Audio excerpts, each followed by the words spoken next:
menjadi suka.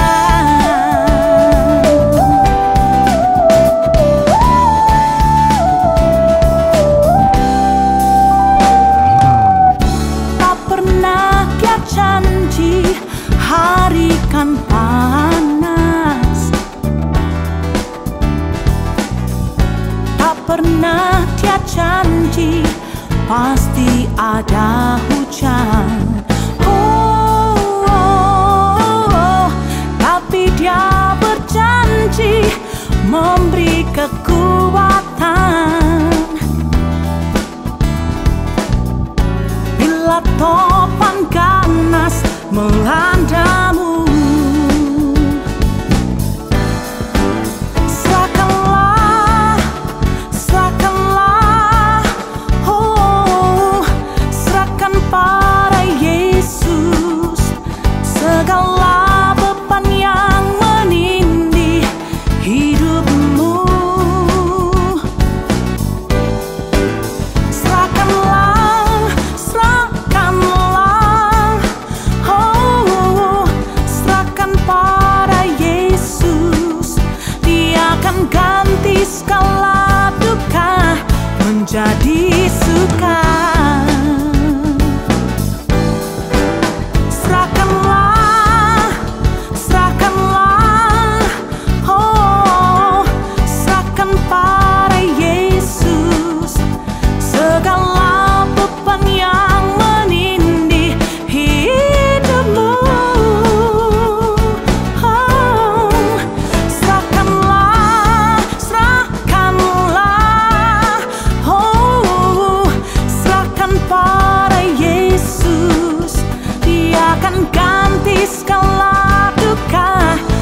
Jadi suka,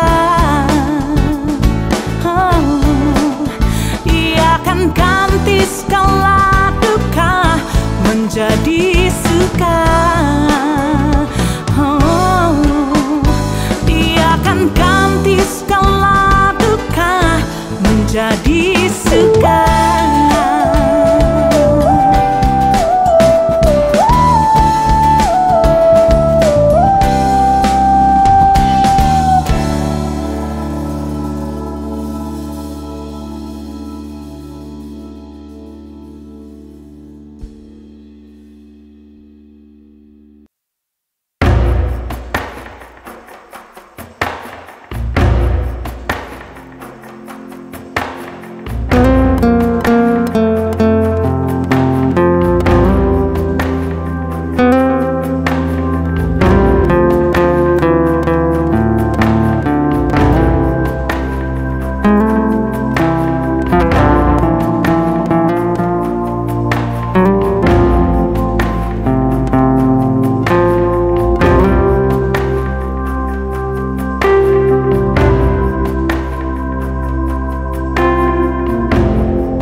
Yesuslah kuatku,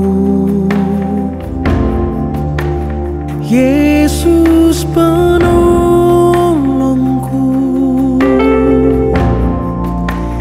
kepadamu ku berseru.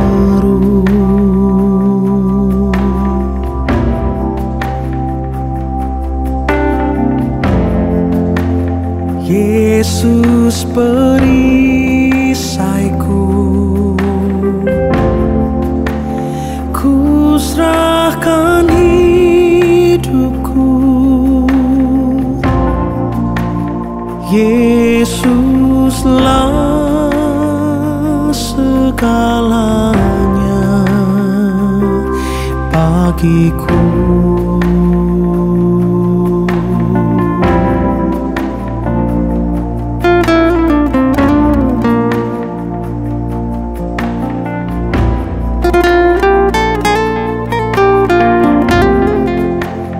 Yesuslah kuatku, Yesus penolongku,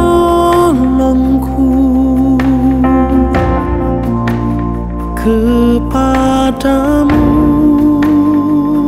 ku berseru.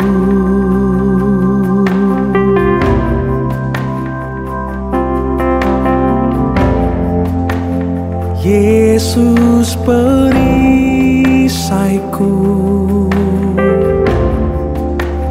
ku serahkan hidupku. Yesuslah segalanya bagiku.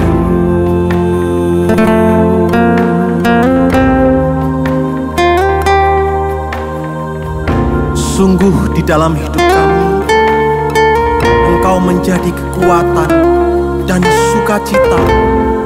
Bahkan Engkau Allah yang menolong dan menopang langkah kami. Kami serahkan segala kekhawatiran kami, segala ketakutan kami hanya kepadamu. Mari sama-sama katakan, Yesuslah kuatku, Yesus penolongku, kepadamu ku berseru.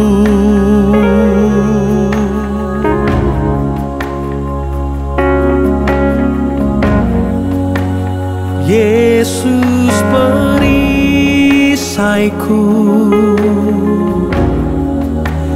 ku serahkan hidupku. Yesuslah segalanya bagiku. Yesuslah segalanya bagiku. Yesuslah segalanya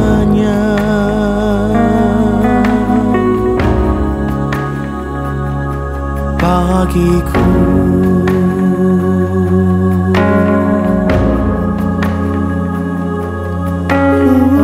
Kau segalanya di dalam hidupku, Kau kekuatanku, sukacitaku. Haleluya, oh, Kau penolongku, Kau pelindung di dalam hidupku. Haleluya, oh, aku percaya, sebab Engkau menggadang tanganku. Haleluya, oh, Kau menopang hidupku di setiap saat. Ku percaya,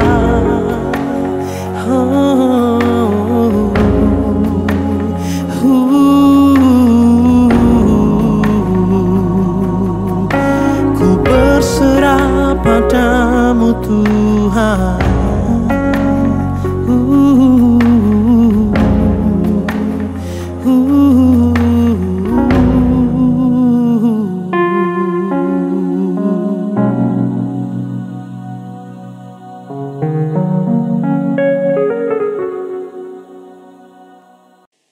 Selamat pagi Bapak Ibu jemaat yang dikasihi Tuhan. Senang kembali berjumpa dengan Anda di dalam ibadah online ini. Saya Pendeta Nathanael Prayogo. Saya merasakan sukacita dan kehormatan untuk bersama dengan Bapak Ibu dalam ibadah pada hari ini, Minggu 14 Februari 2021. Saya ingin menyapa lebih dahulu jemaat Tuhan, jemaat GSKI Betani Nginden, jemaat GSKI Betani Manyar, jemaat GSKI Betani Citraland, jemaat GSKI Betani Sukomanunggal, dan jemaat GSKI Betani cabang-cabang lain di Surabaya dan sekitarnya. Shalom untuk kita semua. Senang kita bisa ada dalam hadirat Tuhan dan senang kita bisa mengalami Dia di dalam ibadah pada hari ini yang saya percaya pasti akan memberkati kita semua. Bapak Ibu, hari ini saya ingin sharing dengan kita semua tentang satu ungkapan dalam Alkitab, satu nama dalam Alkitab yang kita bisa belajar untuk menjadi kekuatan buat kita dan juga sekaligus pengalaman buat kita semua. Nama itu adalah Ebenezer. Ebenezer. Ebenezer artinya sampai di sini Tuhan menolong kita. Sampai di sini Tuhan menyertai kita. Mari Bapak Ibu kita membuka Alkitab kita. 1 Samuel pasal yang ke-7 ayat yang ke-12. 1 Samuel 7 ayat yang ke-12 berkata, kemudian Samuel mengambil sebuah batu dan mendirikannya di antara Mispa dan Yesana. Ia menamainya Ebenezer atau disebut juga sebagai Rock of Help. Batu karang pertolongan. Katanya sampai di sini Tuhan menolong kita. Terjemahan yang lebih lengkap mengatakan sampai sejauh ini Tuhan telah menolong kita. Bapak Ibu, jadi Ebenezer adalah sebuah tempat di mana Samuel membangun batu peringatan. Untuk apa batu peringatan itu dibuat? Batu peringatan dibuat tentu saja untuk mengingatkan bangsa Israel. Nah, apa yang perlu bangsa Israel ingat ketika Samuel membangun batu itu? Bapak Ibu, ada dua hal yang kita bisa belajar bersama-sama dari batu peringatan yang dibangun oleh Samuel. Karena batu peringatan itu sangat relevan untuk kita semua di masa-masa yang seperti ini. Batu peringatan itu dibangun untuk mengingatkan kita. Dan hari ini pun Tuhan juga mau mengingatkan kita akan dua hal yang sangat penting yang berkaitan dengan Ebenezer. Yang pertama Bapak Ibu, batu peringatan itu, Ebenezer itu, Rock of Help itu mengingatkan kepada kita bahwa tanpa Tuhan kita tidak berdaya. Sampai di sini Tuhan menolong kita. Artinya tanpa Tuhan kita tidak berdaya. Tanpa Tuhan kita tidak mampu. Karena itu kita berkata bahwa sampai di sini Tuhan menolong kita. Itu arti yang pertama.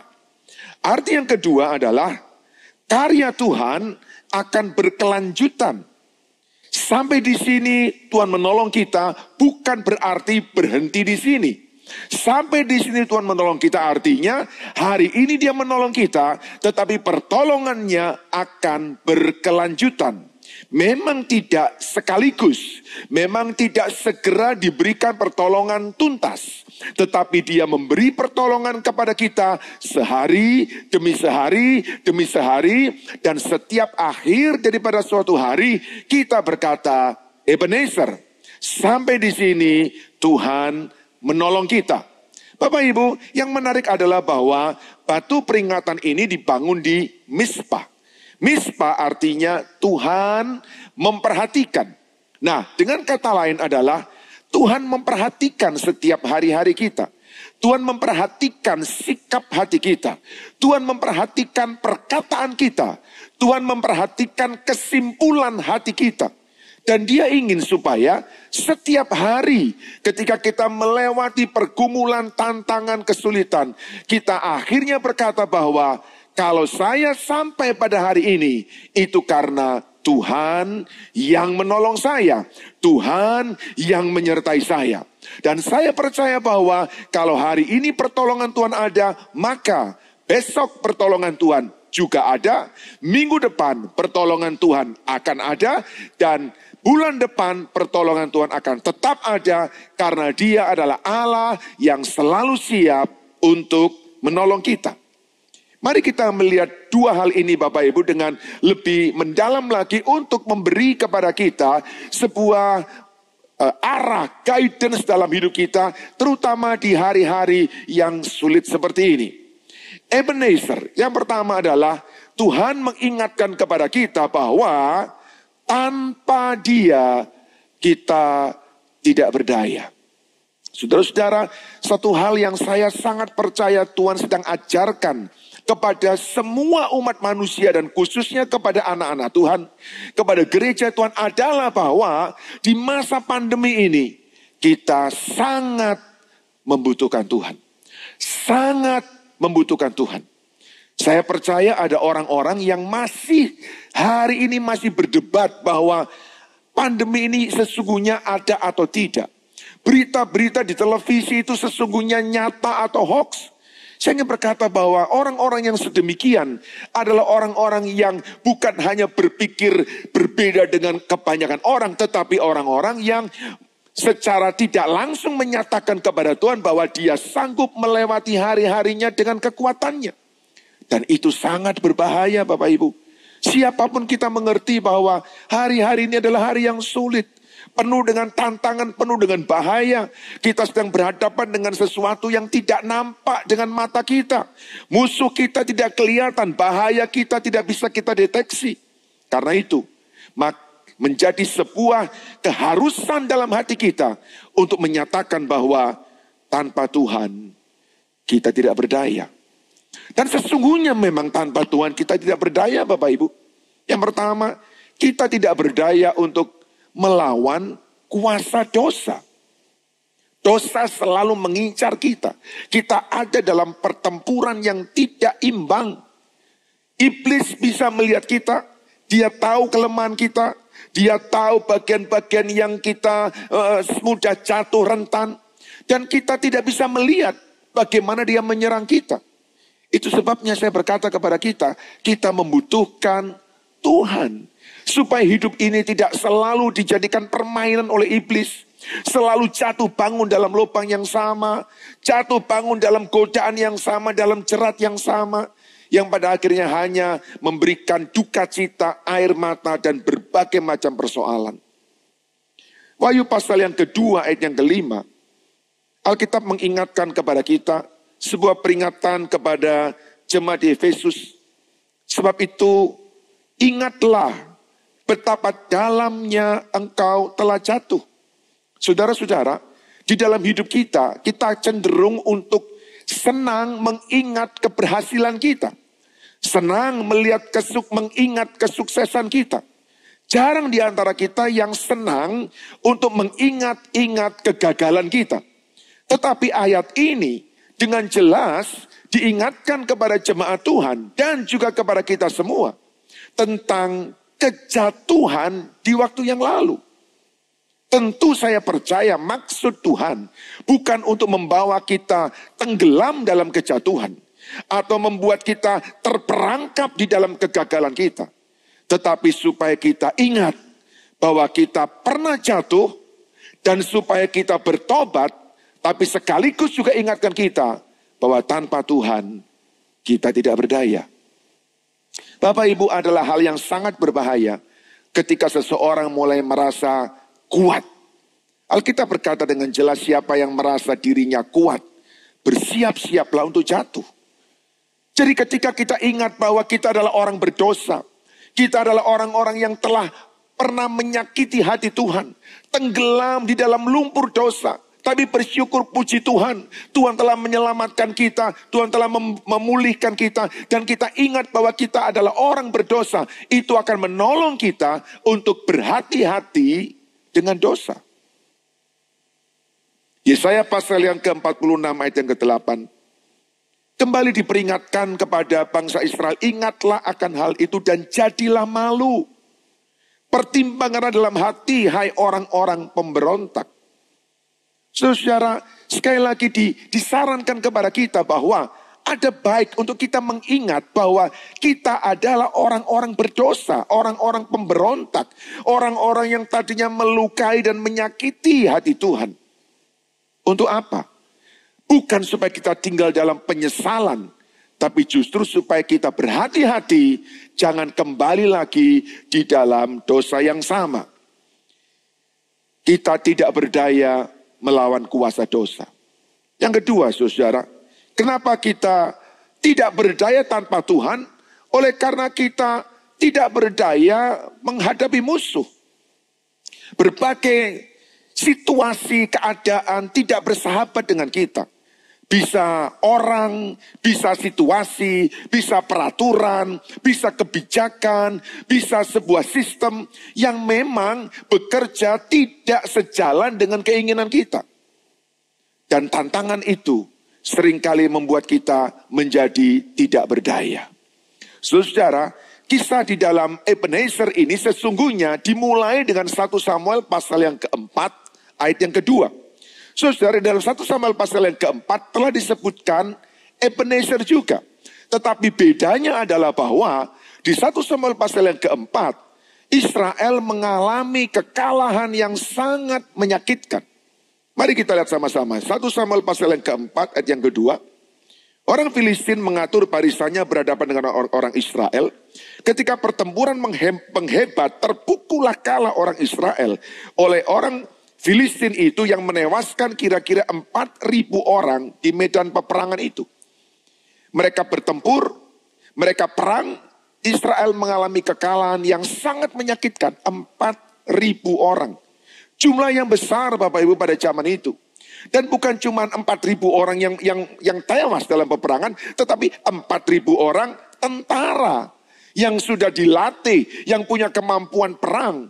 Sungguh sebuah kerugian besar untuk bangsa Israel. Hari itu mereka meratap, hari itu mereka menangis, hari itu mereka mencari tahu kenapa mereka kalah. Dan ada seseorang dari antara mereka berkata, oh kita kalah karena tidak ada tabut di tengah-tengah kita. Dan mereka berkata, oh iya, kita berperang tanpa tabut. Karena selama ini yang membuat mereka menang adalah tabut itu. Lalu mereka berkata, ayo kita cari tabut itu. Dan kita bawa kembali ke tengah-tengah perkemahan dan tentara Israel. Maka dicarilah tabut itu Bapak Ibu. Dan didapatkannya dari Silo dan dibawa ke perkemahan Israel. Singkat cerita Bapak Ibu, ketika tabut itu ada di tengah-tengah perkemahan tentara Israel, mereka menyambut tabut itu dengan begitu gegap gempita. Suaranya begitu menggelegar. Bahkan mereka melompat-lompat, mereka menari. Alkitab berkata sampai bumi bergetar. Di ujung sebelah sana, tentara Filistin mendengar hiruk pikuk, euforia suara yang begitu menggelegar dari perkemahan tentara Israel. Dan mereka saling bertanya satu dengan yang lain, ada apa di sana? Dan kemudian seorang mengatakan, Allah mereka hadir di tengah-tengah mereka. Israel melihat tabut hadir. Filistin melihat Allah hadir. Lalu mereka orang Filistin berkata, bagaimana kita bisa menang? Selama ini yang membuat bangsa-bangsa lain kalah, berantakan, menyerah adalah karena Allah ada bersama dengan mereka. Sekarang Allah itu hadir, kita pasti akan kalah. Kita pasti akan mengalami kerugian. Tapi salah seorang dari antara mereka berkata, kita kan belum perang. Ayo sekarang kuatkan hati. Jangan kecut, jangan menyerah, jangan tawar hati. Ayo kita berperang. Bapak Ibu, dan akhirnya kata-kata itu menyemangati orang-orang Filistin. Dan mereka maju lagi dalam peperangan. Sekarang kita lihat 1 Samuel pasal yang keempat ayat yang ke-10. Lalu berperanglah orang Filistin, sehingga orang Israel terpukul kalah. Lihat baik-baik Bapak Ibu, di ayat yang kedua, tanpa tabut mereka kalah. Di ayat yang ke-10, dengan tabut mereka tetap kalah. Mereka melarikan diri masing-masing ke kemahnya. Amatlah besar kekalahan itu, dari pihak Israel gugur 30.000 orang pasukan berjalan kaki. Dengan tabut, tanpa tabut maksud saya, mereka kalah 4.000 tentara tewas. Dengan tabut, 30.000 orang tewas, saudara. Sungguh sebuah pertanyaan besar di antara bangsa Israel. Dan tentu menjadi pertanyaan besar buat kita semua. Mengapa hal itu terjadi? Mengapa tabut yang ada di tengah-tengah mereka ternyata tetap tidak memberi kemenangan kepada mereka? Bapak Ibu, jawabannya adalah tabut adalah tabut. Tabut hanya sebuah kotak yang dibentuk sesuai dengan arahan Musa yang mendapatkan hikmat daripada Tuhan. Tapi tabut adalah tabut. Memang Bapak Ibu, di dalam banyak peperangan yang lainnya, Ketika tabut itu dibawa, mereka menang. Dan musuh dikalahkan. Tapi mereka lupa bahwa sesungguhnya yang membuat mereka menang itu siapa.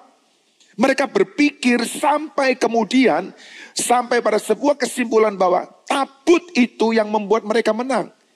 Bukan tabut yang membuat mereka menang.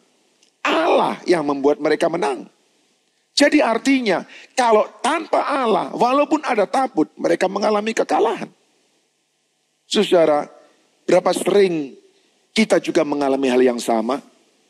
Kita membawa tabut dengan harapan kita bisa menang. Kita membawa tabut dengan harapan kita bisa survive. Apa tabut di masa modern? Tabut di masa modern bicara tentang kita datang dalam ibadah online, ibadah onsite. Kita membawa tabut dengan berharap bahwa di dalam ibadah, kalau saya sudah datang dalam ibadah, maka Tuhan pasti memberkati saya. Apalagi tabut? Tabut adalah kegiatan-kegiatan spiritual. Misalnya, berdoa sekalipun itu bisa menjadi tabut, Bapak Ibu. Orang berpikir bahwa setelah dia berdoa pasti ada jawaban.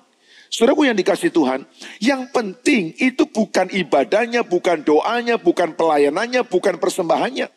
Yang penting adalah apakah ada Tuhan di situ. Karena kalau tanpa Tuhan, kita tidak berdaya. Dengan tabut, kita tidak bisa menang. Tetapi dengan Tuhan, Alkitab berkata, kita lakukan perkara-perkara yang gagah perkasa. Jadi Bapak Ibu, Ebenezer mengingatkan kepada kita bahwa bukan tabut yang penting, bukan kegiatan spiritual yang penting, tetapi kehadiran Tuhan yang berjumpa dengan kita, yang berjumpa dengan hati kita, dengan roh kita, itu yang membawa kemenangan. Pertanyaan saya buat kita semua adalah, apakah dalam ibadah hari ini Anda berjumpa dengan Tuhan? Apakah dalam ibadah hari ini Anda mengalami Tuhan? Atau ibadah ini hanya sekedar menjadi sebuah tabut, menjadi sebuah kegiatan spiritual yang rohani, yang baik, tetapi pada akhirnya tidak membawa dampak apapun di dalam hidup kita. Ebenezer berkata, sampai di sini Tuhan menolong kita. Artinya tanpa Tuhan kita tidak berdaya. Nah Bapak Ibu, kita lanjutkan sekarang perjalanan bangsa Israel. Bahwa Ebenezer memberi kepada kita sebuah ketetapan, sebuah pernyataan yang indah. Sejauh ini Tuhan menolong kita. Itu artinya bahwa pertolongan datang bukan dari rencana dan program kita. Pertolongan juga datang bukan karena kegiatan spiritual kita. Tetapi pertolongan datang karena Tuhan saja yang hadir di dalam hidup kita. Mazmur pasal yang ke-121 ayat 1 dan 2 yang terkenal berkata, aku melayangkan mataku ke gunung-gunung, dari mana akan datang pertolonganku? Sebuah kalimat retorika, pertanyaan retorika yang kemudian segera dijawab dengan pertolonganku ialah dari Tuhan. Nah banyak orang tanpa menyadari, tanpa dia dengan sengaja mengganti Tuhan dengan kegiatan untuk Tuhan. Tidak salah kegiatan untuk Tuhan. Tapi pertolongan itu datang dari Tuhan. Karena Tuhanlah yang menciptakan langit dan bumi. Nah Bapak Ibu, Israel mengalami kekalahan. Pada akhirnya mereka tetap dijajah oleh bangsa Filistin. Mereka mengalami kerugian, korban yang sangat besar. Alkitab berkata 20 tahun lamanya mereka ada di penjajahan dari bangsa Filistin. Mereka mengomel, mereka menggerutu, mereka bertanya di mana Allah, ada tabut kami kok kalah. Peristiwa di Ebenezer 20 tahun yang lalu itu membekas luar biasa dalam hati mereka. Dan selama 20 tahun mereka hidup sebagai budak, mereka sebagai bangsa yang dijajah, mereka tidak bisa mengalami kemerdekaan. Sampai pada akhirnya ada sebuah titik balik yang mestinya Bapak Ibu mereka bisa lakukan jauh lebih cepat. Tidak perlu menunggu 20 tahun. Tetapi karena mereka hanya mengomel, dan tidak berusaha mencari apa yang Tuhan mau dalam hidup mereka, mereka harus mengalami sengsara 20 tahun lamanya. 20 tahun kemudian Samuel bangkit dan dia berkata, 1 Samuel pasal yang ke-7 ayat yang ke-3. Lalu berkatalah Samuel kepada seluruh kaum Israel demikian, jika kamu berbalik kepada Tuhan dengan segenap hatimu, maka jauhkan para allah asing dan para asitoret dari tengah-tengah kamu. Tujukanlah hatimu kepada Tuhan dan beribadalah hanya kepadanya, maka Ia akan melepaskan kamu dari tangan orang Filistin. Samuel bangkit dan berkata, hei orang-orang Israel, berhenti untuk mengomel, berhenti untuk menggerutu, berhenti untuk marah, berhenti untuk saling mempersalahkan. Dan mari sekarang kita semua sehati berbalik kepada Tuhan. Berbalik kepada Tuhan itu artinya membuat pertobatan yang total, bukan hanya dari tindakan kita yang salah, tetapi dari konsep kita yang salah. Sebab kadang-kadang Bapak Ibu, bukan hanya tindakan kita yang berdosa, tetapi paradigma kita juga bisa berdosa, bisa keliru. Kita menganggap bahwa takut adalah sumber kemenangan. Bukan, Tuhan adalah sumber kemenangan. Nah, lihat baik-baik Bapak Ibu, apa yang mereka lakukan adalah mereka membuat pertobatan total. Mari kita lihat bersama-sama. Apa yang mereka lakukan adalah mereka berbalik kepada Tuhan dengan segenap hati di dalam sebuah pertobatan yang total. 20 tahun lamanya mereka mengeluh, dan sekarang mereka menyadari bahwa mengeluh itu tidak membawa perubahan apapun. Akhirnya mereka mendengar suara Samuel yang menjadi pesan Allah melalui Israel untuk bangsa Israel, yaitu jauhkan para asitoret, jauhkan para ilah asing. Apa ilah asing pada zaman ini? Ilah asing pada zaman ini adalah uang, kedudukan, pengetahuan, kenalan, dan segala hal yang pada waktu yang lalu bisa menolong kita. Tetapi Tuhan mau Bapak Ibu, yang akhirnya menjadi keputusan kita, yang menjadi tekad kita adalah hanya Dia yang bisa menolong kita. Dan Samuel berkata, buang para asitoret. Asitoret berbicara tentang Dewi Bulan. Menurut tradisi Alkitab Bapak Ibu, Asitoret ini adalah Dewi, istri dari dewa, namanya Dewa Baal. Nah saudara, Asitoret itu bicara tentang apa? Amoralitas.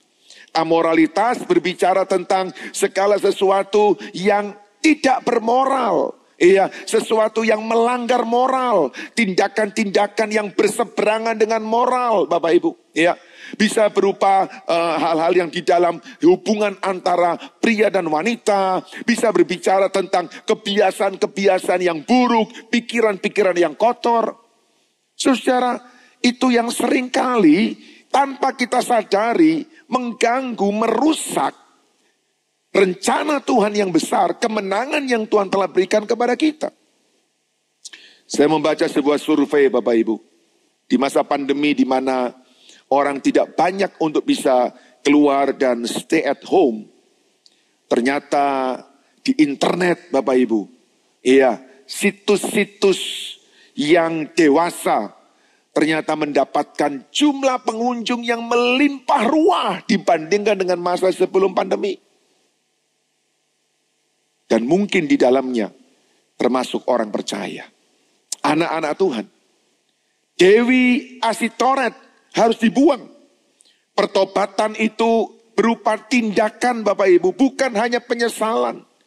Bersihkan dari hidup kita. Bersihkan dari komputer Anda. Bersihkan dari laptop Anda. Bersihkan dari handphone Anda. Bapak Ibu, saya percaya semua sekarang ini hampir semua handphone daripada anak-anak Tuhan pasti ada Alkitab di dalamnya. Karena sekarang kalau kita ke gereja, kita tidak lagi membawa Alkitab berupa buku. Tapi kita bisa membuka ayat Alkitab melalui handphone.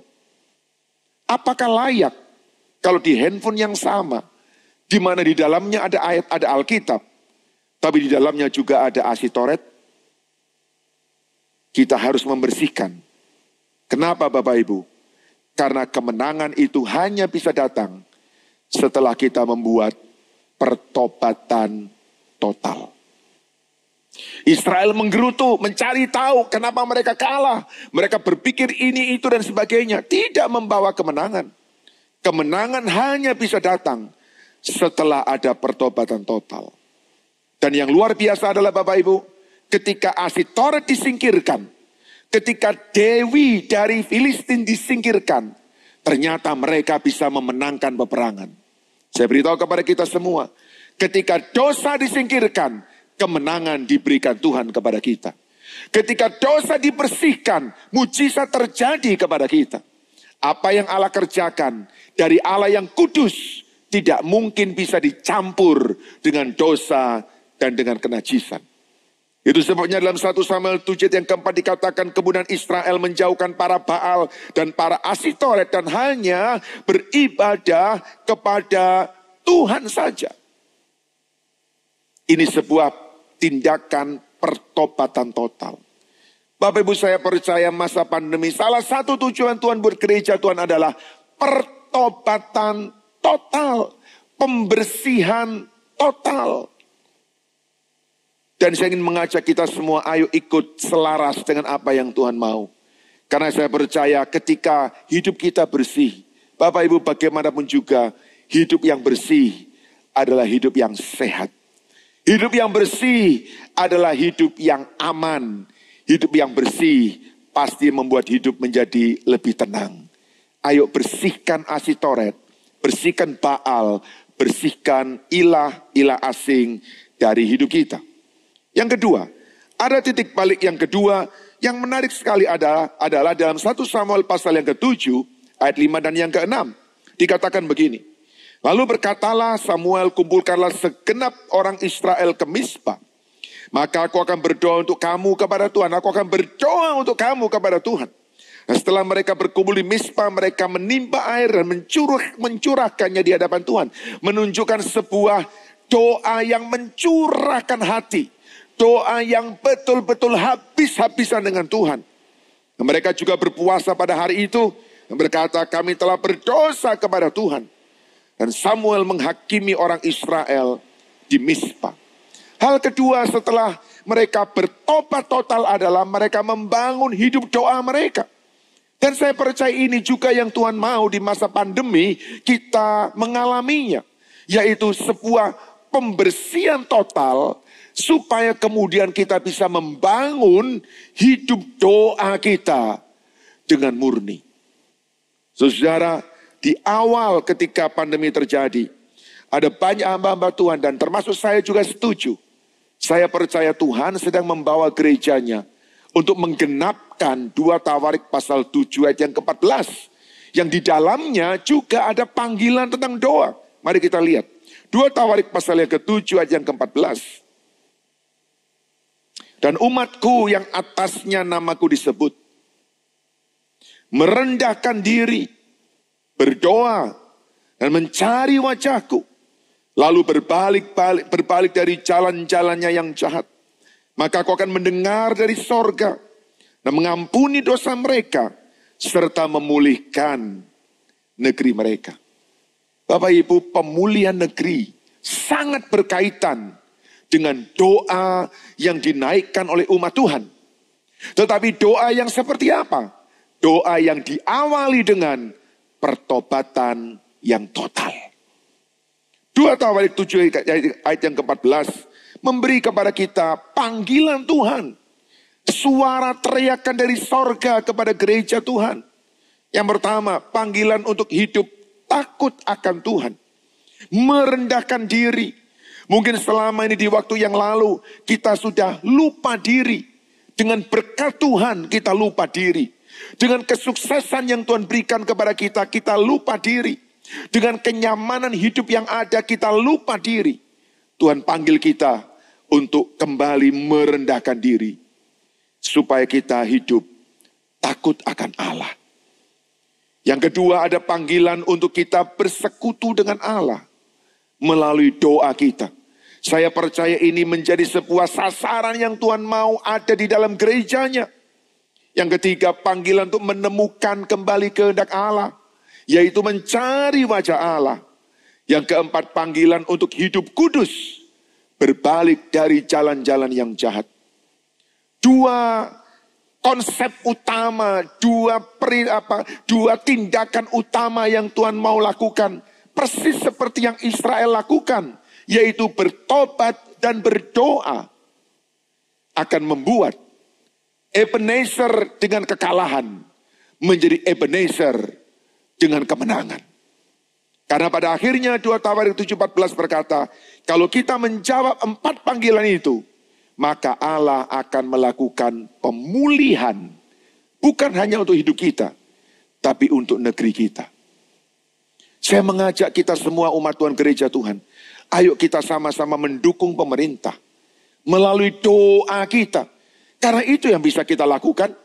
Dan itu juga sesungguhnya yang lebih powerful dibandingkan dengan segala yang direncanakan. Kenapa? Karena segala rencana manusia tanpa kehendak Tuhan, tanpa berkat Tuhan, tidak akan bisa mendatangkan hasil yang maksimal. Dan doa kita akan mengiringi setiap program-program pemerintah dalam segala macam bentuknya, supaya akhirnya Tuhan memberkati program pemerintah dan mendatangkan kebaikan dan pemulihan untuk negeri kita. Bapak Ibu yang dikasihi Tuhan, jadi Ebenezer mengajarkan kepada kita bahwa sampai di sini Tuhan menolong kita. Dan itu berarti kita menyadari bahwa tanpa Tuhan kita tidak mampu. Tanpa Tuhan kita tidak berdaya. Dan artinya apa? Artinya kita harus bertobat dari setiap tindakan kita yang salah. Dari setiap jalan-jalan kita yang salah. Dari para Asitoret, dari para Baal, dari para ilah asing. Dan kemudian kita datang untuk berdoa. Mencurahkan isi hati kita kepada Tuhan. 1 Samuel pasal yang ke-7. Bapak Ibu akan menemukan bahwa setelah mereka melakukan pertobatan total, mereka berdoa dengan segenap hati mereka, maka muncul Ebenezer yang kedua. Mereka perang melawan Filistin. Filistin dikalahkan, bukan cuma dikalahkan, mereka bisa merebut kembali daerah-daerah yang diambil oleh Filistin. Dan yang lebih dahsyat lagi adalah tanah Filistin mereka rebut. Jadi mereka bukan hanya berhasil mengambil kembali, tapi mereka bisa memperluas daerah mereka. Kuncinya bukan karena mereka hebat dalam perang. Kuncinya karena mereka bertobat total dan mereka berdoa dengan sungguh-sungguh kepada Tuhan. Kesimpulannya adalah Bapak Ibu, yang pertama, hidup bertobat. Hidup bertobat berarti Israel berubah dari Ikabod. Ikabod artinya tidak ada kabod, tidak ada hadirat Tuhan. Tidak ada penyertaan Tuhan. Dan kemudian berubah karena pertobatan. Ikabod menjadi tempat di mana Tuhan hadir dan mereka mendapatkan kemenangan. Mereka berhenti mencari Tuhan. Mereka tidak lagi, mereka berhenti dari mencari simbol-simbol dan mereka mulai mencari Tuhan. Dan mereka mendapatkan kemenangan karena Tuhanlah yang memberi kepada mereka kemenangan. Yang kedua, kesimpulannya adalah andalkan Tuhan. Kemenangan kita hanya ada di dalam Tuhan saja. Bukan pada simbol agama, bukan hanya kegiatan spiritual, tetapi pada Dia saja, karena Dia sumber kemenangan kita. Yang ketiga, teruslah maju. Teruslah maju. Kita jangan kembali kepada hidup yang lama, jangan kembali kepada cara kita yang lama. Teruslah maju, karena di depan kita selalu lebih baik dari yang di belakang kita. Ikutlah Dia terus, karena setiap kali kita mengikut Dia, kita berjalan bersama dengan Dia, setiap kali pula mujizat terjadi di dalam hidup kita. Saya ingin mengajak kita semua meyakini bahwa kalau sampai hari ini Tuhan menolong kita, itu karena anugerah Tuhan besar. Tapi juga sekaligus kita meyakini bahwa anugerah yang sama akan membawa kita melangkah terus maju sampai kita melewati masa-masa ini. Dan pada akhirnya kita bisa melihat bahwa Tuhan memang Allah yang memberi kemenangan kepada kita semua. Tuhan memberkati kita. Mari kita berdoa. Bapa di sorga, terima kasih buat hari ini. Terima kasih buat hadirat Tuhan. Terima kasih buat penyertaan dan pertolongan Tuhan. Sehingga kami bisa sampai pada hari ini. Ebenezer. Sampai di sini Tuhan menolong. Kami percaya pertolongan itu akan terus berlanjut. Terus berlangsung. Tapi sementara itu kami mau memeriksa hati kami Tuhan. Supaya kami membuang setiap ilah asing. Para asitoret, Baal. Yang selama ini tanpa kami sadar sedang bercokol dalam hati kami. Kami mau membangun hidup doa kami dengan sungguh-sungguh. Karena kami percaya melalui doa.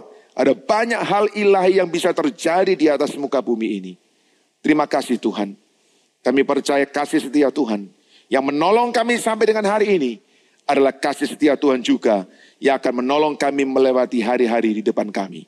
Terpuji buat nama-Mu, di dalam nama Tuhan Yesus kami berdoa, kami bersyukur. Haleluya. Amin. Tuhan memberkati kita semua.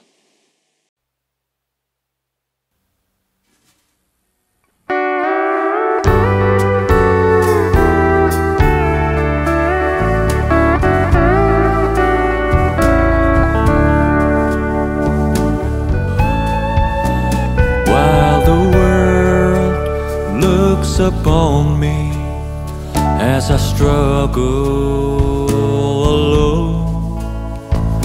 They say I have nothing, but they are so wrong. In my heart I'm rejoicing, how I wish they could see. Thank you, Lord, for your blessings on me. There's a roof up above me, I've a good place to sleep. There's food on my table and shoes on my feet. You gave me your love, Lord, and a fine family. Thank you, Lord, for your blessings on me.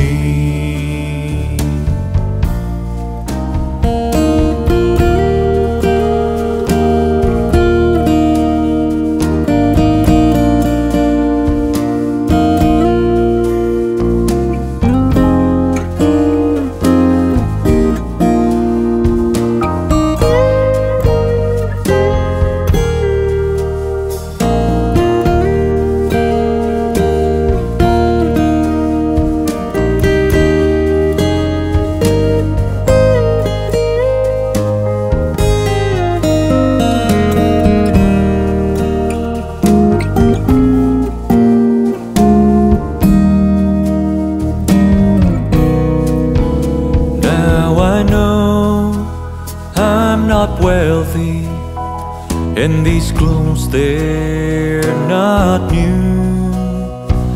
I don't have much money, but Lord, I have you, and that's all that matters, though the world may not see. Thank you, Lord, for your blessings on me. There's a roof up above me, I've a good place to sleep. There's food on my table and shoes on my feet. You gave me your love, Lord, and a fine family. Thank you, Lord, for your blessings on me.